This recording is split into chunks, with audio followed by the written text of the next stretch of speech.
Counting double-digit thousands.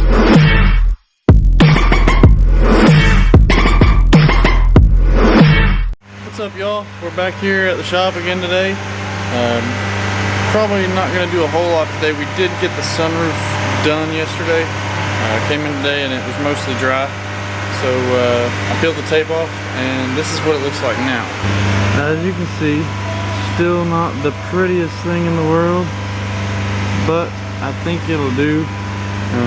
Whenever you push up on it from the bottom, you can see it's kind of bulging out there. I think we're going to come up with some more reinforcements instead of just these little wooden blocks. Probably just going to put some plates on there and bolt them in for now and then maybe weld something in later. So I'm pretty impressed with it. I think it'll do for what we need to do. It'll probably keep all the rain out and anything from going inside there, so that's all we wanted. So I think since we don't have a whole lot to do today to it, I think we're just going to pull the seats out, clean up the floor, like just take everything out that's not needed, and then we'll put the new harnesses in and put the seats back in. What I'm talking about is like these little boxes that are here in the floor and all these wires. Maybe clean all that stuff up, front and back, and all this stuff, maybe clean it up, but I want it to look a little bit nicer than it does. I know I need to probably take all this sound deadening out, but I'm really not a patient person and I feel like that takes a whole lot of patience, so maybe later on down the road I can take all that out, but I plan on putting some floor pans in here to kind of cover up all that anyway. I know it's probably some weight, but surely not that much. So I'm gonna go ahead and get started on this and send you guys into the time lapse.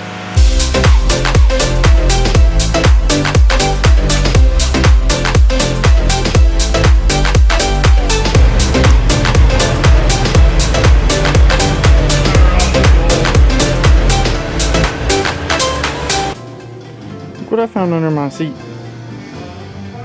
Some boosted shades. I think these belong to Jacob. One down, one to go. Yeah, you can see all the stuff that I'm talking about. Just trying to get all this cleaned up so it doesn't look all crappy in here. So let's go ahead and get the other one out real quick and then we'll start cleaning.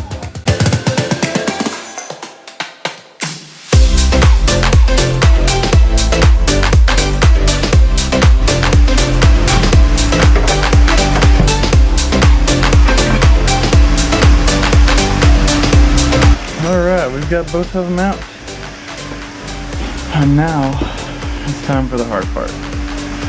Cleaning up all this small debris and wiring. I hate wiring, I hate it. I'm good with it, but I hate it. So let's get this thing cleaned up. So I might have gotten a little carried away, and I might have gotten myself in a little bit of trouble.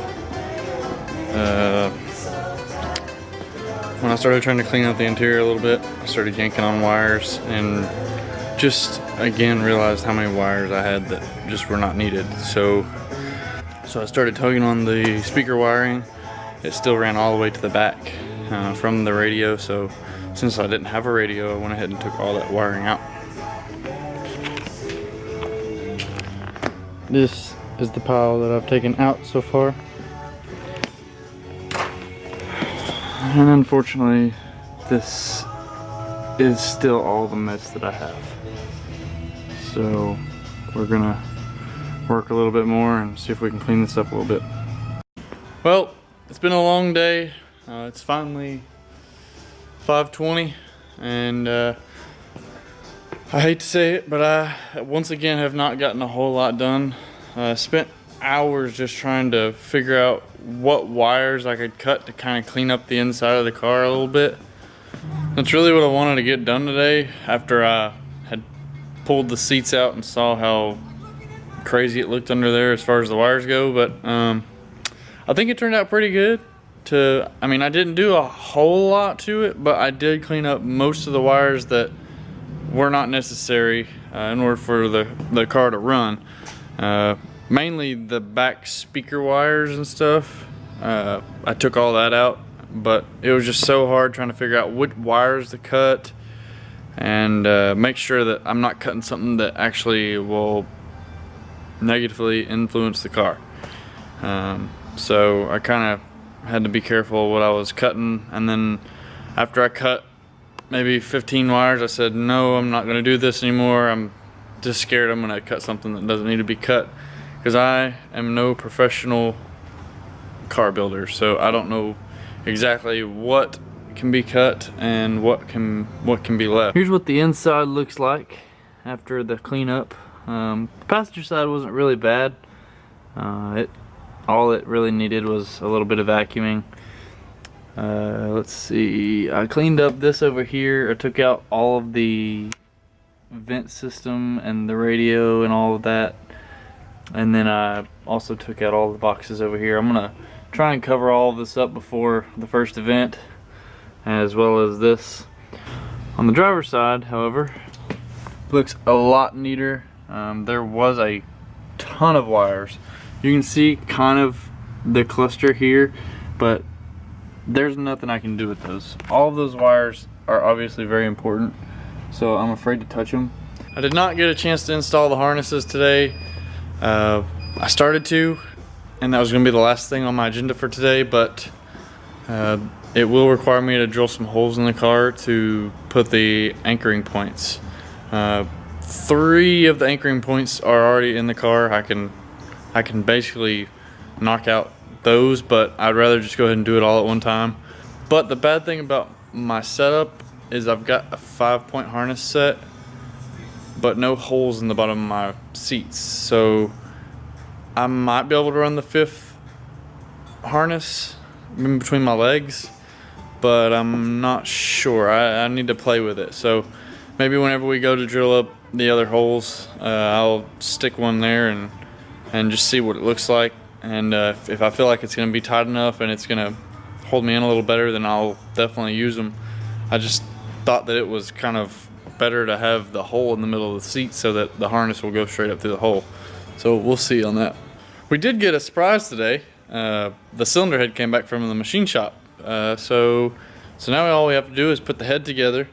But when we picked it up from the machine shop, they told us that there was actually 8 bent valves in the head, so we're gonna have to buy 8 more valves.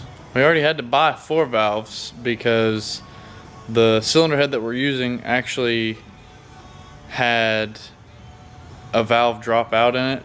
I guess the car was over revved and it dropped a valve, so it burnt it up.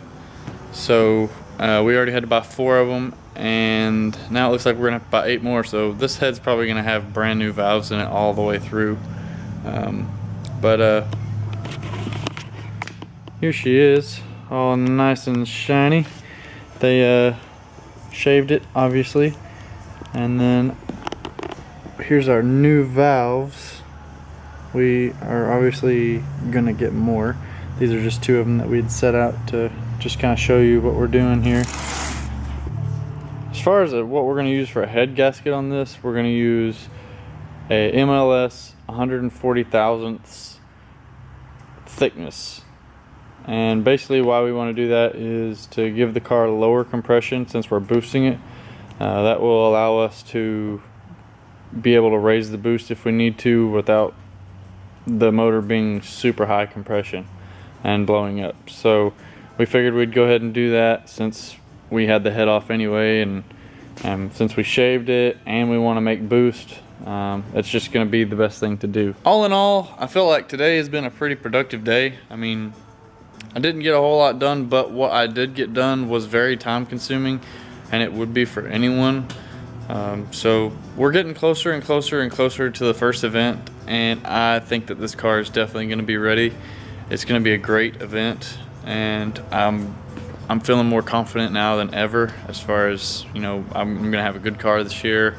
I'm going to try and compete this year, which I want to get my feet wet in the competition scene just to see how I do against others in tandem. I believe I'll do okay, honestly. I think after tandeming with some people in the past, I think I'll be able to stick right there with whoever the leader is, and I think I'll be able to lead a pretty good line for my lead run. I think that's going to be it for this video. Sorry for it being so short. I know that you guys are really looking forward to seeing the motor build. We will start on that soon. Our goal is to have it done by the first event and have all the bugs worked out. So I think here in the next week or so, we're gonna definitely knock it out and get everything ready to go. So hopefully we can get it done before this first event. So I think that's gonna do it for this one. Be sure to like this video, subscribe to the channel, and we'll see you next time. Keep calm and drift on.